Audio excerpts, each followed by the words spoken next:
I've had a good look at the new Pro Acryl one-step paints from Monument Hobbies, and from the very first brushstroke it became obvious. These are quite different beasts from every other contrast and speed paint alternative out there. Whether that's a good or bad thing, I'll tell you in this deep dive video.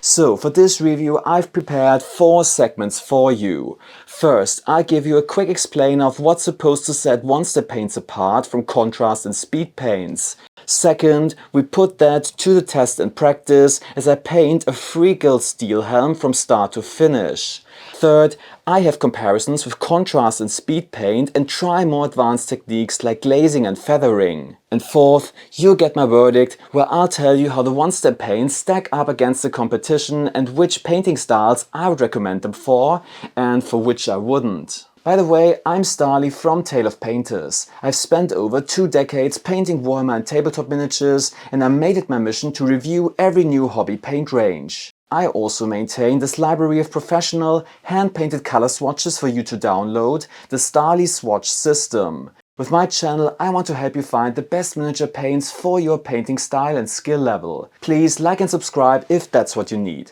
Okay, back to one step. Monument Hobbies have always liked to do things their own way, which is probably why it took them so long to develop their answer to Warhammer Contrast and the Army Painter Speedpaint. And at the time of this video, there's actually only a single set of 12 colors plus the one-step special source medium available. That's quite limited compared to the competition. The Army Painter now offers over 90 speed paint colors. More one-step expansion sets will surely follow. But Pro Acryl has always favored a compact palette, which means you do need to mix some colors yourself. When we crack open the set, the one-step paints come in the same 22 ml bottles as all other Pro Acryl paints, complete with those screw-on nozzles you either love or hate. But what does one-step actually do differently? Monument Hobbies promises a smoother, more consistent finish and a paint that grows with you and excels at more advanced techniques. It was very important for me and the team to create a paint that grew with you as your capabilities grew, and that didn't become a paint that you don't use because you've already grown past the beginner stage. So let's put that to the test. I have this free-gilt Steelhelm from Warhammer Age of Sigmar, which I've given a Zental undercoat with white over black primer using an airbrush. Later in the video I'll show you some comparisons with other one-coat paint brands, but for the Steelhelm I'll stick exclusively to one-step and share my impressions and tips and tricks along the way. I'm going for the classic Akshi color scheme with lots of fiery reds and oranges. I start with the shield, painting the wood with a single coat of one-step orange, a generous amount straight from the bottle with no thinning. The consistency is similar to contrast, so not quite as runny as speed paint. It handles well and flows easily off the brush. The orange is nicely intense and vivid, reminding me strongly of Magma Draw Flame or Vallejo Express Color Phoenix Orange. As you can see on the back of the shield, the paint isn't completely transparent. The areas left black by the Zental undercoat get partially covered by those orange pigments. Let's see whether the other colors behave the same way. For the shoulder cloak, I want a slightly darker, more muted orange, so I mix a little one-step warm brown into the orange. One-step paints mix well, and I think the result looks great with a soft matte finish. For the trousers, I mix warm brown with dark green brown to get a mud color. Then I paint the lower part of the gambeson with pure one-step crimson. This one carries less pigment intensity than the orange, so the white areas of the Zental undercoat show through more strongly. Next, I paint the leather with pure one-step warm brown. This one is very heavily pigmented again. In hindsight, I should have added a drop of medium to thin it slightly, as it overpowered most of the pre-shading. Warm brown is also more opaque than what you might expect from contrast style paints, and that's a good jumping off point to talk about the technology behind this type of paint. Regular acrylic hobby paints consist of pigments in a solution of acrylic resin medium, the binder. They often contain a proportion of highly opaque pigments like titanium white, as well as additives to increase their covering power. Contrast and Speedpaint style paints work differently. These are basically acrylic inks. The colorants are ultra-fine pigments that have high tinting power but are more transparent. In some cases they also contain dyes. Their more liquid carrier medium is designed to pull the paint away from the edges, creating this instant shading effect. Of course, some regular acrylic paints do include some high tint pigments or dyes to boost vibrancy, and some one-coat paints have more opaque pigments. In the Warhammer Contrast range, examples include Ultramarines Blue, Nighthaunt Gloom and Gutripper Flesh. These use additional white pigment, and you can see this separate and settle to the bottom over time. Then there are Imperial Fist, Magmadroth Orange and Doomfire Magenta, which don't contain white pigment but are still quite opaque. And in the Speedpaint range there are Thunderbird Blue, Lizard Folk Cyan and Howling Sand, for example. If you're familiar with those, you have a rough idea of what to expect from One Step. In fact, One Step Warm Yellow is virtually identical to Imperial Fist, as you can see here on this white primed test model. By the way, for a list of all contrast style colors that are opaque, please refer to my one-coat paint comparison chart. I've marked all the relevant colors there. The chart covers all one-coat paints from every manufacturer, organized by color, and if you already own an older version, you can now grab the free 7-in-1 update including all new One Step colors. One Step is also now included in my hand-painted Pro Acryl color swatch. You'll find the Stahly swatch system on my Patreon, check the link in the comments below. So, to sum up, One Step paints are a different beast than most other contrast style paints. They use the same artist-grade pigments as the Pro Acryl range. They're a bit more opaque, semi-transparent if you will, a sort of hybrid between the traditional contrast approach and a more even, color filter-like paint. That comes with advantages and also disadvantages. Let me show you what I mean. Here I'm painting the face with pure shadow flash, and you can see how the opaque pigment overpowers the darker areas. For slap chop or zenithal pre-shading, one-coat paints with less opaque pigments work better in my opinion. They're more transparent and act more like a color filter that doesn't cover the dark areas. Instead, they make them even darker. The advantage is that more opaque pigments can produce a smoother overall result. Here I have 4 white primed test models. The left side I've painted with One Step, the right side with transparent Warhammer Contrast and Speedpaint colors. Contrast and Speedpaint often struggle on smooth surfaces where the paint tends to pool and leave dark blotches. Most visible on the Achillean green test model here. The more opaque artist-grade pigments in One Step's formula help to smooth things out for a more even result. Please note that the opacity is not the same for all One Step colors. Royal Purple and Graphite Green, for example, have a lower amount of opaque pigment, which you can see here as they share a more similar profile to Contrast and Speedpaint. If you apply multiple layers, the difference becomes even more apparent. Transparent Contrast and Speedpaints just get darker and blotchier.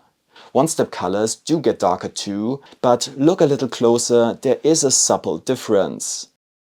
They have the tendency to become more opaque and uniform. You can use this to great effect when painting armies with lots of smooth armor, like Space Marines. Here are 2 coats of One Step Warm Yellow over white primer for very smooth, almost effortless coat of yellow. So this hybrid approach is fantastic for large flat areas, and it can also help with glazing.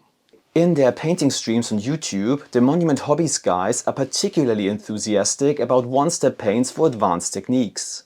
So let me put that to the test now, and after that I'll show you how the One Step paints behave over metallics. Let's try out glazing. For the shield I want a color gradient in the wood going from orange to red. There is no pure red in the range yet, so I use One Step Crimson, thinned 1:1 with medium, and glaze it on in thin layers. In this small area, that works pretty well. For the heraldry, I want to glaze in a gradient too. For the sake of this demo, I've base coated this panel completely white so you can see the gradient more clearly. There's no bone color among the first 12 one-step colors, so I have to mix my own. I combine shadow flash with warm yellow and a touch of warm brown and thin the whole mix slightly with water to lighten it up. I apply a thin first coat, making sure the brush isn't too wet. Once it's dry, I build up more thin layers step by step, getting gradually darker towards the bottom. I also tried thinning the paint with medium and feathering out the glazes, but found that actually introduced more texture rather than fewer. Here's the result. With more patience and a few more thin layers, you could certainly push the gradient even smoother. I should say though that I personally prefer regular acrylics for glazing and feathering. The problem I have with one-coat paints and washes is that their medium develops a thin, invisible skin on the surface while they cure. If you take too much time and try to go back in with your brush and make corrections, you get that typical smearing effect as you tear the half-dried surface. The faster a one-coat paint or wash dries, the more prone it is to tearing. I would say one-step paints have a good amount of working time to make corrections or soak up excess paint, but the underlying issue remains. Do you also struggle a bit with glazing one-coat paints, or is it just me? Do you have a trick or special medium you use? Please tell me in the comments below. Now let me show you the same process over metallics. I base coated the armor with Vallejo True Metallic Metal Obsidian Black Light, though the Pro Acryl metallics would also be a very good alternative. There's no pure black among the first 12 one-step colors, so I use graphite gray instead, which is a dark neutral gray. For the chainmail, I thin it 1-2-1 with medium to create a heavy wash and apply it all over. For the armor, I want to build up shading with several thin coats of graphite gray, following the light direction from above. I thin the one-step paint with water to a glaze consistency and apply several thin layers. I'm no Golden Demon painter and did have to go back in with some thin silver, but overall I'm pretty happy with the result. So experimenting in that direction with one step is definitely worth a go. So that covers the more advanced techniques. I'll show you the finished miniature in a moment and then we'll get straight into my verdict and recommendations. Here's the finished Steelhelm. I painted the base by wet blending one step dark green into dark green brown, then added some tufts and a decal. You could certainly take it further with some edge highlights, but for a quick 30-minute paint job I'm really pleased with how the model turned out. So, what's my overall verdict on the one-step paints? I usually give a score at this point, but since I've only been able to test the first 12 colors, I don't want to commit fully just yet. Right now I would probably land somewhere around an 8, but I need to see how the range grows and if it stays true to this more semi-transparent contrast approach. I want Monument Hobbies to carve out their own space in the one-coat paint market, rather than just releasing yet another straight contrast clone. Actually, Scale 75 did attempt something similar with their instant colors, trying to fuse contrast-style dye paints with opaque pigments. But because the instant color palette was rather pastel and muted, it didn't land well with many painters. One-step paints in comparison are much more vibrant and intensely colored. So if you're open to the idea of semi-transparent one-coat paints, give one-step a try. Perhaps you enjoyed the aforementioned more opaque contrast and speed paints and want more of that. The opaqueness comes in super handy on flat areas like armor, where it can achieve a more uniform result. For advanced techniques, the hybrid formula can also be an exciting new tool to experiment with, though not a revolutionary one.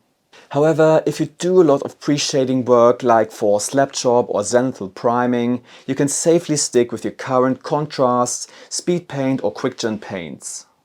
With a few exceptions, those ranges are more transparent, which means no opaque pigments covering up your dark areas. I've put together a video on the right testing which one-coat paint actually works best for slab job, so go watch that next. I also go into more detail there on how you can use opaque pigments in contrast painting to your advantage. Thanks a lot, don't forget to like and subscribe for more paint reviews, and happy hobbying!